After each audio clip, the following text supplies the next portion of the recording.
तो शिक्षा होना चाहिए, स्वास्थ्य होना चाहिए, ट्रांसपोर्टेशन होना चाहिए, अच्छी पानी होना चाहिए, साफ नदी होना चाहिए। ये नहीं कांग्रेस के जमाने में भी गलत इस्तेमाल हुए हैं, लेकिन जो स्तर जो कुछ भी नहीं होने वाला है। ये सब चोचले बजा रहे हैं, किसी की औकात नहीं है कि संविधान में। और ये क्यों नहीं, कोई नहीं अगर राष्ट्रपति शासन लागू होगा। आप देखो तमाशा, ये गृह मंत्री को सरकार आ रही है, इंडिया गठबंधन के राहुल गांधी प्रधानमंत्री बनेंगे। तो मैं 6 महीना पहले शराब दे चुका हूँ। इनका कर्म जो है जिस करनी वह भोगी हम देंगे। इससे बात कर लूं, क्या चाहिए? मैं 400 मजदूरी करने वाले हैं तो 100 ग्राम पी के ज्यादा नशे पे चढ़ गई है भैया। रोजगार मिला हुआ है ना भाई कि 10 साल आपको दी जनता ने, 10 साल में आपने क्या किया? कोई अपना चतुर्वेदी है जी। चतुर्वेदी जी ये बताइए कि यहाँ से आप ये बताइए कि आपके हिसाब से, जैसे पार्टियों का तो अपना अपना मुद्दा होता है, लेकिन मालिक होती है जनता, तो जनता के मुद्दे क्या होने चाहिए जिस पर पार्टियां मजबूर हो जाए चुनाव लड़ने के लिए? जनता के मुद्दे तो शिक्षा होना चाहिए, स्वास्थ्य होना चाहिए, ट्रांसपोर्टेशन होना चाहिए, अच्छी पानी होना चाहिए, साफ नदी होना चाहिए। लखनऊ में है? कहीं नहीं है। कहीं नहीं। आप जाके गोमती देख लो, गोमती नदी देख लो, और ये नाला कहीं कहीं भी बहता हो लखनऊ में वो देख लो, दोनों एक बराबर पाओगे। आप जाके हॉस्पिटल्स देख लो, हॉस्पिटल्स की क्या बुरी हालत है। स्कूल्स के नाम पे स्कूल्स नहीं है, यूनिवर्सिटी के नाम पे यूनिवर्सिटी नहीं है, वहाँ पे नाम स्कूल्स के नाम पे बिल्डिंग्स खड़ी की गई हैं, यूनिवर्सिटी के नाम पे बिल्डिंग्स खड़ी की गई हैं, कोई फैसिलिटी नहीं है। मतलब बिल्डिंग खड़ी कर दी गई है, फैसिलिटीज नहीं है, कुछ भी छात्र नहीं आ रहे पढ़ने में। छात्र आते हैं, ठीक है, उन्हें अच्छे प्रोफेसर्स नहीं मिलते, अच्छी फैकल्टीज नहीं मिलती, कोई कल्चरल इवेंट नहीं होता, स्पोर्ट्स इवेंट नहीं होता, तो बच्चे क्या बन के निकलेंगे? गलगोटिया यूनिवर्सिटी के बच्चे बन के तो निकलेंगे वहाँ पे।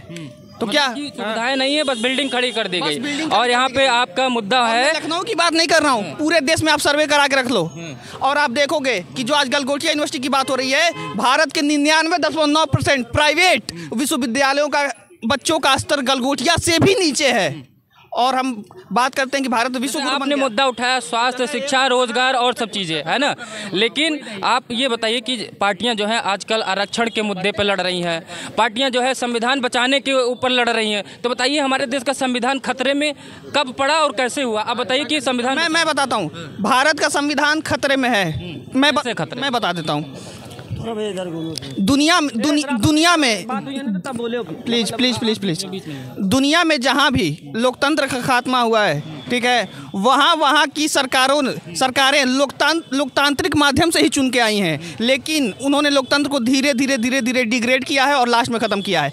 आप व्लादिमीर पुतिन को ले लो, रूस की बात करता हूँ, आप चाइना को ले लो, ठीक है, और दुनिया में जहाँ भी, मैं 50 एग्जाम्पल नहीं दे सकता, नॉर्थ कोरिया को आप देख लो, हर जगह पे, ठीक है, लोकतांत्रिक तरीके से चुन के और संविधान को अपना बदला गया है और अपने हिसाब से सारी चीज़ें ट्रिविलाइज की गई हैं।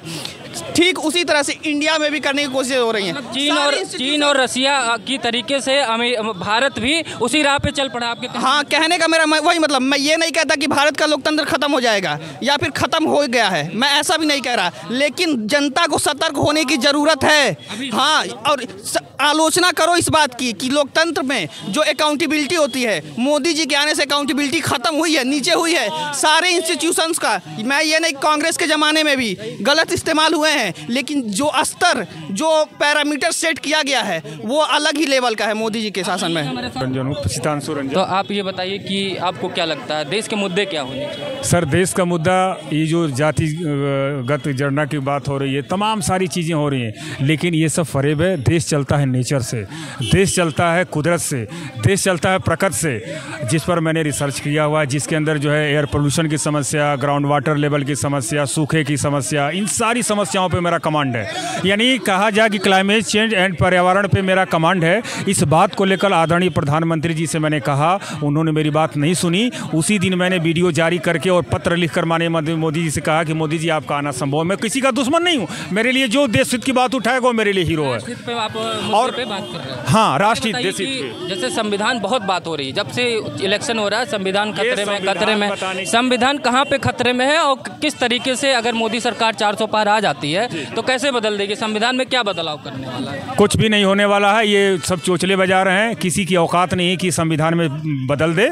और रही बात ये संविधान बनाने को चले, आरक्षण बचाने को चले हैं, मैं पूरी दुनिया बचाने को चला हूँ, चाहे वो दुबई की क्लाउड सीडिंग हो, चाहे पूरे भारत में उत्तराखंड से लेकर हर जगह जो प्राकृतिक आपदाएं हो रही है, क्लाइमेट चेंज हो रही है। Yes, climate and change environment कोई बात ही नहीं, कोई नहीं करता। सब हिंदू मुसलमान, जनसंख्या, जातीय जनगणना और कैसे बस यही सब हाँ, तो इससे संसार नहीं चलता है। संसार नेचर के अधीन चलता है और इसके अधीन हमें मानना पड़ेगा, एक्सेप्ट करना पड़ेगा। उस बीच कोई बंदा, मैं कह रहा हूँ कि अगर मेरी बात सुन ली जाए तो निश्चित रूप से इन सब चीज़ों पे रोकथाम अंकुश लगेगा।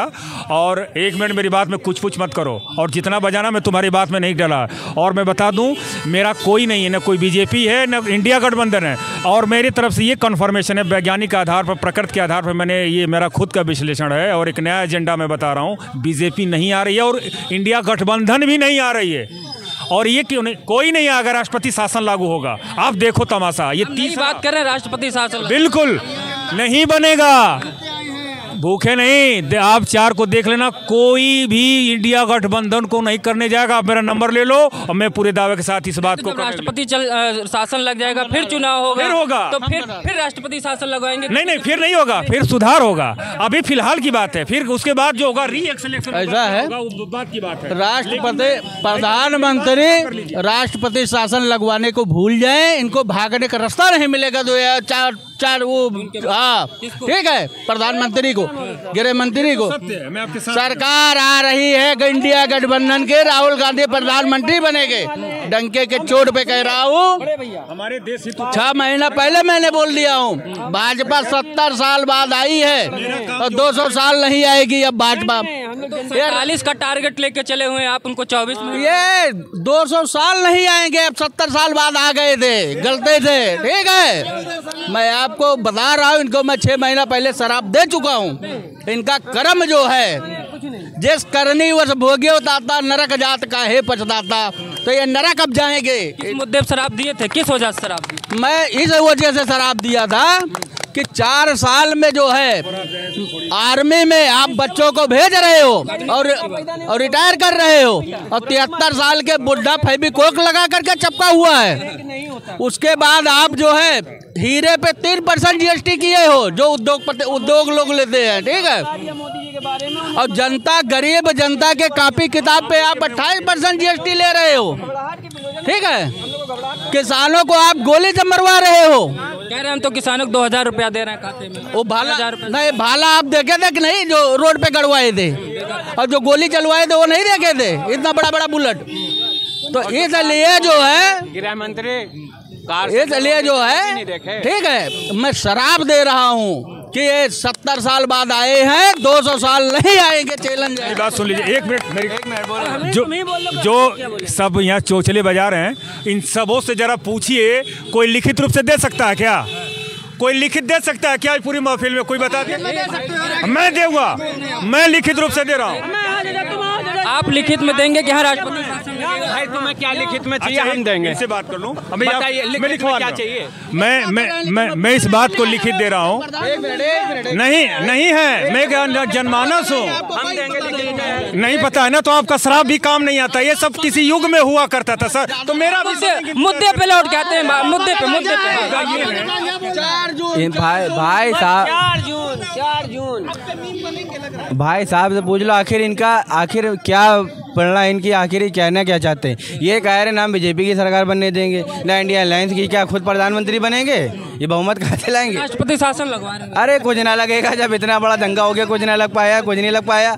ये 400 मजदूरी करने वाले हैं तो 100 ग्राम पी के ज़्यादा नशे पे चढ़ गई है, वही है। रोजगार मिला हुआ है यार, आप लोग रोजगार की बात कर रहे हैं। काहे का रोजगार? ये रोजगार 400 रुपये पा तो रहे हैं, पा के 75 रुपये क्वार्टर पी के चले आ रहे, पता नहीं क्या दिमाग में बसा पड़ा हुआ। ना कांग्रेस की सरकार बनेगी, ना उसकी बीजेपी की बनेगी, पता नहीं क्या करवाना चाह रहे आप लोग। पैसा है इनके पास, आप क्या खराब कर रहे हैं? कि ये बताइए कि लोग मुद्दे से हट के अनर्गल बातों पे बात कर रहे हैं, ना कोई रोजगार पे बात कर रहा है, ना कुछ कर रहा है। दोनों तरफ से, मैं एक तरफ की बात नहीं कर रहा हूँ, नहीं, दोनों तरफ की बात कर रहे हैं। नहीं कर रहे हैं, आप झूठ बोल रहे हाँ, हैं। बताइए। पूछिए ना कैसे? बीजेपी वाले मुद्दे से भटक रहे हैं और भटका रहे हैं, इंडिया गठबंधन वाले रोजगार की बात कर रहे हैं। आप अब आपको वो भी नहीं सुनाई दे रहा है, तो फिर तो मैं यही कहूँगा ना कि आप झूठ बोल रहे हैं। ये तो यार बड़ा आसान काम हो गया, आरोप लगाना। लगाते रहिए आप लोग, हम आपकी बातें नहीं दिखा रहे हैं क्या? नहीं दिखा रहे हैं क्या? बताइए, आप पहले बताइए। कहा कि कोई मुद्दे, मेरा काम है प्रश्न पूछना। आप गोदी मीडिया बोलिए, दलाल मीडिया बोलिए, कुछ भी। जी 4 जून को जा रहे हैं और बीजेपी वाले कर रहे हैं, आ रहे हैं, तो क्या लग रहा है आपके हिसाब से? मुझे कौन आ रहा है? मुझे नहीं पता कौन जा रहा है कौन आ रहा है, लेकिन मैं इतना कहूँगा कि 10 साल 10 साल के शासन के बाद जो सत्ता पक्ष है उसके पास कहने के लिए कुछ भी नहीं है। ना विकास की बात करते हैं, ना महंगाई की बात करते हैं, ना अपने किसी अचीवमेंट की बात करते हैं। वो सिर्फ हिंदू मुस्लिम, हिंदू मुस्लिम, हिंदू मुस्लिम। तो इसका मतलब क्या है? 10 साल में आपके पास कोई उपलब्धि नहीं हिंदू मुसलमान के अलावा। नहीं, ये तो उनसे पूछिए ना, ये तो उनसे पूछिए कि वो किस नाम पे वोट मांग रहा है। ये तो उनसे पूछिए ना भाई कि 10 साल आपको दिए जनता ने, 10 साल में आपने क्या किया? कोई अपना अचीवमेंट बताइए इस पे आप वोट मांग सके। आप वोट किस पे मांग रहे हैं? वो तो राम मंदिर पे कह रहे हैं, मंदिर बनवा दिए, वो कह रहे राशन दे रहे हैं, हम आयुष्मान कार्ड बनवा के दे दिए, लोगों को घर दे दिए, और क्या नाम है 2000 खाते में जा रहे हैं, अपनी उपलब्धियाँ गिना रहे हैं, एक्सप्रेसवे गिना रहे हैं, इतने इतने बनवा दिए। ये बताइए, राशन दे रहे हैं, कितनी शर्म की बात है कि जिस देश में 80 करोड़ जनता इस बात पे डिपेंड हो कि हमें सरकार राशन देगी तो हम खाएंगे, तो उस देश की इकोनॉमिकली पोजीशन क्या होगी? आप खुद सोचिए।